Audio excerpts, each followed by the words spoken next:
Hi guys, Paytm ಮನಿ ಕಡೆಯಿಂದ ಒಂದೊಳ್ಳೆ ಆಫರ್ನ ಕೊಟ್ಟಿದ್ದಾರೆ. ಅಂದರೆ ಒಂದು ರೆಫರ್ಗೆ 400 ರೂಪಾಯಿನ ನಿಮಗೆ ಕೊಡ್ತಿದ್ದಾರೆ.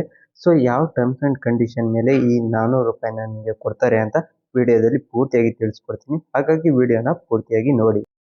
ವಿಡಿಯೋನ ಎಲ್ಲೂ ಕೂಡ ಸ್ಕಿಪ್ ಮಾಡದೆ ಪೂರ್ತಿಯಾಗಿ ನೋಡಬೇಕು. ಯಾಕಂದರೆ ನಾನು ಇದರಲ್ಲಿ ಫುಲ್ ಡೀಟೇಲ್ಸ್ ಆಗಿ ಹೇಳ್ಕೊಡ್ತೀನಿ. ಒಂದು ಟರ್ಮ್ಸ್ ಆ್ಯಂಡ್ ಕಂಡೀಷನ್ ಕೂಡ ನೀವು ಬಿಟ್ಟರೆ ನಿಮಗೆ 400 ರೂಪಾಯಿ ಸಿಗೋದಿಲ್ಲ. ಸೊ ಹಾಗಾಗಿ ವಿಡಿಯೋನ ಪೂರ್ತಿಯಾಗಿ ನೋಡಿ. ಇದರಲ್ಲಿ ಯಾವ ಥರ ಟರ್ಮ್ಸ್ ಆ್ಯಂಡ್ ಕಂಡೀಷನ್ ಇದೆ, ಯಾವ ಥರ ನೀವು ಒಬ್ಬರಿಗೆ ರೆಫರ್ ಮಾಡಿ ಹಾಗೆ ನೀವು ಸೆಲ್ಫ್ ರೆಫರ್ ಮಾಡಿಕೊಂಡು ಹೇಗೆ ಎರ್ನಿಂಗ್ ಮಾಡೋದು ಅಂತ ಹೇಳ್ಕೊಡ್ತೀನಿ. ಸೊ ಹಾಗಾಗಿ ವಿಡಿಯೋನ ಪೂರ್ತಿಯಾಗಿ ನೋಡಿ. ಪೂರ್ತಿಯಾಗಿ ವಿಡಿಯೋ ನೋಡಿದರೆ ಯಾವುದೇ ರೀತಿಯ ಒಂದು ಅಪ್ಲಿಕೇಶನ್ನ ಡೌನ್ಲೋಡ್ ಮಾಡೋಕ್ಕೆ ಹೋಗಬೇಡಿ. ನೀವು ಸೆಲ್ಫ್ ಎರ್ನಿಂಗ್ ಮಾಡಬೇಕು ಅಂತ ಡೈರೆಕ್ಟಾಗಿ ಹೋಗಿ ಈ ಅಪ್ಲಿಕೇಶನ್ನ ಡೌನ್ಲೋಡ್ ಮಾಡ್ಕೊಳ್ಳೋಕೆ ಹೋಗಬೇಡಿ. ನಾನು ಹೇಗೆ ಮಾಡಬೇಕು ಅಂತ ಪೂರ್ತಿಯಾಗಿ ತಿಳಿಸ್ಕೊಡ್ತೀನಿ. ಸೊ ಹಾಗಾಗಿ ವಿಡಿಯೋನ ಫುಲ್ ನೋಡಿ. ಡೈರೆಕ್ಟಾಗಿ ವಿಡಿಯೋ ಕಡೆ ಬಂದರೆ ನಿಮಗೆ ಈ ಅಪ್ಲಿಕೇಶನ್ನಲ್ಲಿ ರೆಫರ್ ಆ್ಯಂಡ್ ಎರ್ನ್ ಆಪ್ಷನ್ ಇದೆಯಾ ಇಲ್ವಾ ಅಂತ ಚೆಕ್ ಮಾಡೋದಾದರೆ ಇದರಲ್ಲಿ ನಿಮಗೆ ಎಲ್ಲೂ ಕೂಡ ರೆಫರ್ ಆ್ಯಂಡ್ ಎರ್ನ್ ಆಪ್ಷನ್ ತೋರಿಸೋದಿಲ್ಲ. ಯಾಕಂದರೆ ಇದರಲ್ಲಿ ರೆಫರ್ ಆ್ಯಂಡ್ ಎರ್ನ್ ಆಪ್ಷನ್ನ ತೆಗೆದಿದ್ದಾರೆ. ಆಗಲೇ ಹೇಳ್ದಂಗೆ ನಾನು ನಿಮಗೆ 400 ರೂಪಾಯಿ ಎರ್ನ್ ಮಾಡೋದು ಹೇಗೆ ಅಂತ ಹೇಳ್ಕೊಡ್ತೀನಿ. ಈ ಅಪ್ಲಿಕೇಶನ್ಗಿಂತ ಮುಂಚೆ ಇನ್ನೊಂದು ಅಪ್ಲಿಕೇಶನ್ನ ಡೌನ್ಲೋಡ್ ಮಾಡಬೇಕಾಗಿರುತ್ತೆ. ಆ ಅಪ್ಲಿಕೇಶನ್ ಲಿಂಕ್ನ ನಾನು ಡಿಸ್ಕ್ರಿಪ್ಷನಲ್ಲಿ ಕೊಟ್ಟಿರ್ತೀನಿ. ಅದನ್ನು ಡೌನ್ಲೋಡ್ ಮಾಡಿಕೊಂಡು ಲಾಗಿನ್ ಮಾಡ್ಕೊಳ್ಳಿ. ಲಾಗಿನ್ ಮಾಡ್ಕೊಂಡಾದ್ಮೇಲೆ ನಿಮಗೆ ಹೋಮ್ ಪೇಜು ಈ ಥರ ಕಾಣಿಸುತ್ತೆ. ಇಲ್ಲಿ ನಾನು ನಿಮಗೆ 2 ಇಂಪಾರ್ಟೆಂಟ್ ಕಂಡೀಷನ್ನ ಹೇಳ್ತೀನಿ. ಅದನ್ನು ನೀವು ಫಾಲೋ ಮಾಡಲೇಬೇಕು. ಇಲ್ಲ ಅಂದರೆ ನಿಮಗೆ 400 ರೂಪಾಯಿನ ಕ್ಲೈಮ್ ಮಾಡ್ಕೊಳ್ಳೋಕ್ಕೆ ಆಗೋದಿಲ್ಲ. ಈಗ ಕಂಡೀಷನ್ ಏನು ಅಂದರೆ ನೀವು ನಿಮ್ಮ ಫ್ರೆಂಡ್ಗೆ ಲಿಂಕ್ನ ಸೆಂಡ್ ಮಾಡಬೇಕು ಅಂದರೆ ಒಂದು ಲಿಂಕ್ನ ಒಬ್ರಿಗೆ ಮಾತ್ರ ಸೆಂಡ್ ಮಾಡಬೇಕು. ಇನ್ನೊಬ್ಬ ಫ್ರೆಂಡ್ಗೆ ಸೆಂಡ್ ಮಾಡಬೇಕು ಅಂದರೆ ಅದೇ ಲಿಂಕಿಂದ ಸೆಂಡ್ ಮಾಡಬಾರ್ದು. ಈಗ ನೀವು ಒಬ್ಬರಿಗೆ ಒಂದು ಲಿಂಕ್ನ ಸೆಂಡ್ ಮಾಡಿರ್ತೀರ, ಆಮೇಲೆ ಹೊಸದಾಗಿ ಅಪ್ಲಿಕೇಶನಲ್ಲಿ ಇನ್ನೊಂದು ಲಿಂಕ್ನ ಜನ್ರೇಟ್ ಮಾಡಿ ಬೇರೆಯವ್ರಿಗೆ ಕಳಿಸ್ಬೇಕಾಗುತ್ತೆ. ಅವಾಗ ಮಾತ್ರ ನಿಮ್ಮ ಲೀಡು ಜನ್ರೇಟ್ ಆಗುತ್ತೆ. ಇಲ್ಲ ಅಂದರೆ ಆ ಪ್ರಾಜೆಕ್ಟು ನಿಮಗೆ ಫಾಲ್ಸ್ ಆಗಿ ರೀಡ್ ಆಗುತ್ತೆ, ಹಾಗೆ ಅದು ರಿಜೆಕ್ಟ್ ಆಗುತ್ತೆ. ಇನ್ನೊಂದು ಕಂಡೀಷನ್ ಏನು ಅಂದರೆ ಒಂದು ಲಿಂಕ್ ಮೇಲೆ ಕ್ಲಿಕ್ ಮಾಡಿದ್ಮೇಲೆ ಆ ಪ್ರಾಜೆಕ್ಟ್ನ ಕಂಪ್ಲೀಟ್ ಮಾಡಬೇಕು. ಅಂದರೆ ನೀವು ಆ ಲಿಂಕ್ ಮೇಲೆ ಕ್ಲಿಕ್ ಮಾಡಿದಾಗ ಅಪ್ಲಿಕೇಶನ್ದು ಪ್ರಾಜೆಕ್ಟ್ ಓಪನ್ ಆಗುತ್ತೆ. ಅದರಲ್ಲಿ ನೀವು ಅಕೌಂಟ್ನ ಒಂದೇ ಸಾರಿ ನೀವು ಪೂರ್ತಿಯಾಗಿ ಕಂಪ್ಲೀಟ್ ಮಾಡಬೇಕಾಗುತ್ತೆ ಒನ್ ಟೈಮ್ನಲ್ಲಿ. ಅಂದರೆ ಮಧ್ಯದಲ್ಲಿ ಎಕ್ಸಿಟ್ ಆಗೋದು ಆಮೇಲೆ ಮಾಡೋದು ಆ ಥರ ಮಾಡಿದ್ರೆ ನಿಮಗೆ 400 ರೂಪಾಯಿ ಸಿಗೋದಿಲ್ಲ. ಅಂದರೆ ಪ್ರಾಜೆಕ್ಟು ಕಂಪ್ಲೀಟ್ ಆಗೋಲ್ಲ, ರಿಜೆಕ್ಟ್ ಆಗಿಬಿಡುತ್ತೆ. ಈ 2 ಕಂಡೀಷನ್ನ ನೀವು ಕರೆಕ್ಟಾಗಿ ಫಾಲೋ ಮಾಡಿದ್ರೆ ನಿಮಗೆ 400 ರೂಪಾಯಿ ಸಿಗುತ್ತೆ. ಈಗ ಡೌನ್ಲೋಡ್ ಮಾಡಿರೋ ಬ್ಯಾಂಕ್ ಸಾಥಿ ಅಪ್ಲಿಕೇಶನ್ನ ಓಪನ್ ಮಾಡ್ಕೊಳ್ಳಿ. ಈಗ ಓಪನ್ ಮಾಡಿದ್ಮೇಲೆ ಕೆಳಗಡೆ ಸ್ಕ್ರೋಲ್ ಮಾಡಿ. ಅಲ್ಲಿ ನಿಮಗೆ ಡಿಮೇಟ್ ಅಕೌಂಟ್ಸ್ ಅಂತ ಕಾಣಿಸುತ್ತೆ.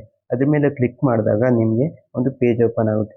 ಇದರಲ್ಲಿ ಕೆಳಗಡೆ ಸ್ಕ್ರೋಲ್ ಮಾಡಿದಾಗ ನಿಮಗೆ ಪೇಟಿಎಂ ಮನಿದು ಒಂದು ಆಫರ್ ಕಾಣಿಸ್ತಿರುತ್ತೆ. ಅದರಲ್ಲಿ ನಿಮಗೆ 400 ರೂಪೀಸ್ದು ತೋರಿಸ್ತಿದೆ. ಸೊ ಇಲ್ಲಿ ಬಂದಾಗ ಅದ್ರ ಮೇಲೆ ಕ್ಲಿಕ್ ಮಾಡಿದ್ಮೇಲೆ ನಿಮಗೆ ಫುಲ್ ಡೀಟೇಲ್ಸ್ ತೋರಿಸುತ್ತೆ. ಈ ಅಪ್ಲಿಕೇಶನಿಂದು ಫೀಚರ್ಸ್ಗಳನ್ನ ತೋರಿಸುತ್ತೆ.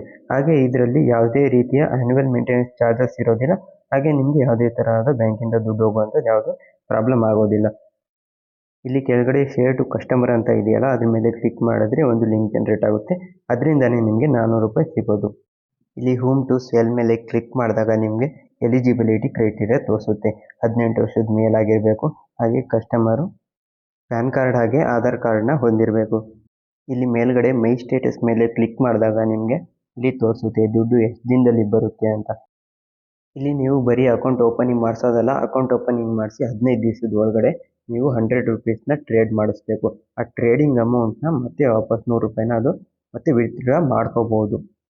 ಅಕೌಂಟ್ ಓಪನ್ ಆಗಿ 15 ಡೇಸ್ ಕಾಯೋದೇನು ಬೇಕಾಗಿಲ್ಲ.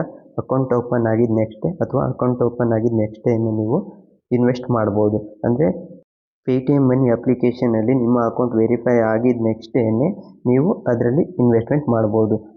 100 ರೂಪೀಸ್ನ ಟ್ರೇಡ್ ಮಾಡಿಸಿದ್ರೆ ಮಾತ್ರ ನಿಮಗೆ ಈ 400 ರೂಪಾಯಿ ಸಿಗುತ್ತೆ. ಈಗ ಫಸ್ಟ್ ಟ್ರೇಡ್ ಹೇಗೆ ಕಂಪ್ಲೀಟ್ ಮಾಡೋದು ಅಂತ ತಿಳಿಸ್ಕೊಡ್ತೀನಿ. ಇಲ್ಲಿ ಫಂಡ್ಸ್ ಅನ್ನೋ ಆಪ್ಷನ್ ಕಾಣಿಸ್ತಾ ಇದೆಯಲ್ಲ, ಅದ್ರ ಮೇಲೆ ಕ್ಲಿಕ್ ಮಾಡ್ಕೊಳ್ಳಿ. ಆಮೇಲೆ ಇಲ್ಲಿ ಆ್ಯಡ್ ಫಂಡ್ ಮತ್ತು ವಿತ್ಡ್ರಾ ಫಂಡ್ ಇರುತ್ತೆ. ನೀವು ಆ್ಯಡ್ ಫಂಡ್ ಅಂತ ಮಾಡಿಕೊಂಡು 110 ರೂಪಾಯಿನ ಆ್ಯಡ್ ಮಾಡ್ಕೊಳ್ಳಿ. ಆ್ಯಡ್ ಮಾಡ್ಕೊಂಡಾದ್ಮೇಲೆ ಇಲ್ಲಿ ಪೋರ್ಟ್ಫೋಲಿಯೋ ಮೇಲೆ ಕ್ಲಿಕ್ ಮಾಡಿದಾಗ ನಿಮಗೆ ಒಂದು ಸ್ಟಾಕ್ಸ್ ಅನ್ನೋ ಆಪ್ಷನ್ ತೋರಿಸುತ್ತೆ ಮೇಲ್ಗಡೆ. ಅಲ್ಲಿ ಸ್ಟಾಕ್ಸ್ ಮೇಲೆ ಕ್ಲಿಕ್ ಮಾಡಿದ್ಮೇಲೆ ನಿಮಗೆ ಯಾವ್ದು ಬೇಕು ಆ ಸ್ಟಾಕ್ಸ್ನ ಚೂಸ್ ಮಾಡ್ಕೊಳ್ಳಿ. ಅಂದರೆ 100 ರೂಪಾಯಿ ಮೇಲೆ 101, 102 ಅಥವಾ 110, 150 ಯಾವ ಸ್ಟಾಕು 100 ಮೇಲೆ ಇರುತ್ತೆ ಆ ಸ್ಟಾಕ್ನ ಬೈ ಮಾಡಬೇಕಾಗುತ್ತೆ. ಅದ್ರ ಮೇಲೆ ಕ್ಲಿಕ್ ಮಾಡ್ಕೊಳ್ಳಿ. ಅಂದರೆ ನಾನೀಗ ಒಂದು ಸ್ಟಾಕ್ನ ಬೈ ಮಾಡಿ ತೋರಿಸ್ತೀನಿ. ಇಲ್ಲಿ ನಾನು ತೋರಿಸ್ತೀನಿ ನೋಡಿ, PNB ಅನ್ನೋ ಪಂಜಾಬ್ ನ್ಯಾಷನಲ್ ಬ್ಯಾಂಕ್ ಅನ್ನೋ ಒಂದು ಸ್ಟಾಕ್ನ ಬೈ ಮಾಡ್ತಾ ಇದ್ದೀನಿ. ಇದರಲ್ಲಿ 102 ರೂಪಾಯಿ ಇದೆ. ಸೊ ಅದ್ರ ಮೇಲೆ ಕ್ಲಿಕ್ ಮಾಡಿಕೊಂಡು ಕೆಳಗಡೆ ಗ್ರೀನಲ್ಲಿ ಬೈ ಅನ್ನೋ ಆಪ್ಷನ್ ಇರುತ್ತೆ, ಪಕ್ಕದಲ್ಲಿ ಸೆಲ್ ಅನ್ನೋ ಆಪ್ಷನ್ ಇರುತ್ತೆ. ನೀವು ಗ್ರೀನಲ್ಲಿ ಕ್ಲಿಕ್ ಮಾಡಬೇಕು. ನೆಕ್ಸ್ಟ್ ಪೇಜಲ್ಲಿ ಡೆಲಿವರಿ ಅನ್ನೋ ಆಪ್ಷನ್ ಇರುತ್ತೆ, ಅದ್ರ ಮೇಲೆ ಕ್ಲಿಕ್ ಮಾಡ್ಕೊಳ್ಳಿ. ಹಾಗೆ ಕೆಳಗಡೆ ಕ್ವಾಂಟಿಟಿಲಿ 1 ಅಂತ ಸೆಲೆಕ್ಟ್ ಮಾಡಿ. ಆಮೇಲೆ ಇದರಲ್ಲಿ ಅಡ್ ಟು ಮಾರ್ಕೆಟ್ ಅಂತ ಸೆಲೆಕ್ಟ್ ಮಾಡಿ ಬೈ ಮೇಲೆ ಕ್ಲಿಕ್ ಮಾಡಿ. ಸೊ ಅದಾದಮೇಲೆ ಡೈರೆಕ್ಟಾಗಿ ಬೈ ಆಗಿರುತ್ತೆ. ಇಲ್ಲಿ ನೀವು ಪೋರ್ಟ್ಫೋಲಿಯೋ ಮೇಲೆ ಕ್ಲಿಕ್ ಮಾಡ್ಕೊಳ್ಳಿ. ಅದಾದಮೇಲೆ ಇಲ್ಲಿ ಪೊಸಿಷನಲ್ಲಿ ಕ್ಲಿಕ್ ಮಾಡಿದಾಗ ನಿಮಗೆ ನೀವು ಬೈ ಮಾಡಿರೋ ಸ್ಟಾಕ್ಸ್ ಕಾಣಿಸುತ್ತೆ. ಸ್ಟಾಕ್ ಮೇಲೆ ಕ್ಲಿಕ್ ಮಾಡಿಕೊಂಡು 2 to 3 ಟೈಮ್ಸು ಬೈ ಸೆಲ್ ಮಾಡಬೇಕಾಗುತ್ತೆ. ಅದಾದಮೇಲೆ ಕೊನೆಯದಾಗಿ ಒಂದ್ಸರಿ ಬೈ ಮಾಡಿಕೊಂಡು ಅದನ್ನು ಒಂದು ದಿವಸದ ತನಕ ನೀವು ಹೋಲ್ಡಿಂಗಲ್ಲಿ ಇಡಬೇಕಾಗುತ್ತೆ. ಸೊ ಹೋಲ್ಡಿಂಗ್ಸಲ್ಲಿ ಇಟ್ಟಾದಮೇಲೆ ನೆಕ್ಸ್ಟ್ ನೀವು ಸೆಲ್ ಮಾಡ್ಬೋದು. ಸೆಲ್ ಮಾಡಿದ್ಮೇಲೆ ನಿಮಗೆ ಇಲ್ಲಿ ನೀವು ಡೆಪಾಸಿಟ್ ಮಾಡಿರುವಂಥ ಅಮೌಂಟ್ನ ವಿತ್ಡ್ರಾ ಮಾಡ್ಕೋಬೋದು. ಪೇಟಿಎಮ್ ಮನಿ ಅಪ್ಲಿಕೇಶನಲ್ಲಿ ನೀವು KYC ಮಾಡಬೇಕಾಗಿರುತ್ತೆ. ಸೊ ಆ KYC ಹೇಗೆ ಮಾಡೋದು ಅಂತ ನಾನು ಟೆಲಿಗ್ರಾಮಲ್ಲಿ ವಿಡಿಯೋ ಲಿಂಕ್ ಕಳಿಸಿರ್ತೀನಿ. ಆ ವಿಡಿಯೋನ ನೋಡಿಕೊಂಡು ಆರಾಮಾಗಿ ನೀವು KYCನ ಮಾಡ್ಕೋಬೋದು. ಈಗ ನಿಮಗೆ 400 ರೂಪಾಯಿ ಎಲ್ಲಿ ಬರುತ್ತೆ ಅಂದರೆ, ನೀವು ಎಲ್ಲ ಟರ್ಮ್ಸ್ ಆ್ಯಂಡ್ ಕಂಡೀಷನ್ನ ನೀಟಾಗಿ ಫಾಲೋ ಮಾಡಿದರೆ, ಯಾವುದೇ ಥರದ ಒಂದು ತಪ್ಪನ್ನು ಮಾಡ್ದಲೇ ನೀಟಾಗಿ ಕಂಡೀಷನ್ನ ಫಾಲೋ ಮಾಡಿದರೆ ನಿಮಗೆ ಬ್ಯಾಂಕ್ ಸಾಥಿ ಅನ್ನೋ ಅಪ್ಲಿಕೇಶನಲ್ಲಿ ಡೈರೆಕ್ಟಾಗಿ 400 ರೂಪಾಯಿ ಕ್ರೆಡಿಟ್ ಆಗಿರುತ್ತೆ. ಸೊ ಇಲ್ಲಿ ಬ್ಯಾಲೆನ್ಸ್ ಅನ್ನೋ ಆಪ್ಷನಲ್ಲಿ ನಿಮಗೆ 400 ರೂಪಾಯಿ ಕ್ರೆಡಿಟ್ ಆಗಿರುತ್ತೆ. ಇಲ್ಲಿಂದ ನೀವು ಡೈರೆಕ್ಟಾಗಿ ವಿತ್ಡ್ರಾ ಮಾಡ್ಕೋಬೋದು. ಇನ್ನೊಂದು ಸಾರಿ ಕಂಡೀಷನ್ನ ನಾನು ವಿಡಿಯೋದಲ್ಲಿ ಡಿಸ್ಪ್ಲೇ ಮಾಡ್ತೀನಿ. ನೀವು ನೀಟಾಗಿ ನೋಡಿಕೊಂಡು ಕಂಡೀಷನ್ ಜೊತೆಗೆ ನೀವು ಈ ಆಫರ್ನ ಕಂಪ್ಲೀಟ್ ಮಾಡಬೇಕಾಗುತ್ತೆ. ಈ ವಿಡಿಯೋ ಎಜುಕೇಷನ್ ಪರ್ಪಸ್ಸಿಗೆ ಮಾತ್ರ. ಆಫರ್ನ ಕಂಪ್ಲೀಟ್ ಮಾಡೋದು ಬಿಡೋದು ಅದು ನಿಮ್ಮ ಮೇಲೆ ಡಿಪೆಂಡ್ ಆಗಿರುತ್ತೆ.